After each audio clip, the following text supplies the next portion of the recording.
যদি আপনাকে কেউ যদি আপনাকে কেউ ব্রেকআপ করছে কি আপনার সঙ্গে খুব খারাপ আচরণ করছে, দীর্ঘদিন আপনার সঙ্গে প্রেম ভালোবাসা এবং দীর্ঘদিন আপনাকে নানান রকম প্রচারণা দেখিয়েছে এবং দেখানোর পরে আপনাকে প্রতারণা করছে এবং আপনাকে অ্যাবাউট করে চলছে, যদি এই রকম পরিস্থিতি হয়ে থাকে আপনি কি করবেন?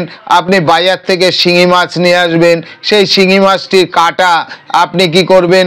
একটি ফটো নেবেন, ফটো নিয়ে শিঙি মাছের কাঁটা তার দুই চোখে দিয়ে দিন। চোখে দিয়ে আপনি কি করবেন? স্রোতযুক্ত নদীর জলে ভাসিয়ে দেবেন, নিচে আপনার নামটি লিখে দেবেন।